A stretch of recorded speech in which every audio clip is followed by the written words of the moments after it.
বাচ্চারা নিজের শরীর চামড়া পুড়ে যাচ্ছে, সেই অবস্থায় হাঁটতেছে, জানের ভিক্ষা করতেছে, আমাকে কেউ বাঁচাও বাঁচাও, সেই অবস্থায় বাচ্চারা হাঁটতেছে। বুঝেন আপনারা? কেউ বলতে পারবেন? বড়রা যখন মারা যায়, হ্যাঁ ওইটা একটু হলেও কম কষ্ট লাগে, কিন্তু ছোট ছোট যে বাচ্চারা মারা গেছে, কিন্তু আপনারাও জানেন যে বিমান যে ধ্বংস হয়েছে তার ভিতরে কত ধরনের ইঞ্জিন থাকে, কত কেমিক্যাল বা অনেক পুরাতন, প্লাস কত ধরনের ইঞ্জিন বা কত কিছু থাকে, আপনারাও জানেন, তাই না? তো এটা তো স্বাভাবিক কোনো আগুন ছিল না।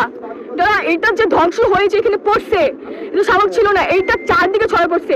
সেই মুহূর্তে স্টুডেন্টদের ছুটি ছিল, তার বাসা যাচ্ছিল। এই যে আমাদের যে রাস্তাটা দেখতে পাচ্ছেন, এখানে স্টুডেন্টরা তারা প্রায় হেঁটে হেঁটে যাচ্ছে। কে বা বুঝতে পারছিল জিনিসটা কি আস্তে আস্তে হয়েছিল? সাথে সাথে 2 মিনিট আগেও যেখানে বাচ্চারা ভাবছিল যে আমি বাসায় যাবো, আম্মুর সাথে দেখা করবো বা আব্বুর সাথে দেখা করবো, বাসায় যাবো, আবার পড়া আছে বা এরকম কিছু, সেই মুহূর্তে 2টা সেকেন্ডও লাগে নাই বাচ্চাদের জানগুলো যেতে। আপনারা কি বলতে পারবেন এই ধরনের এরিয়াতে কেন এগুলো প্রশিক্ষণ দেওয়া হয়?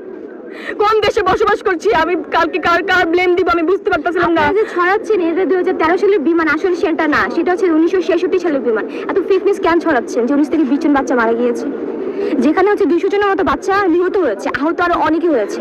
এখন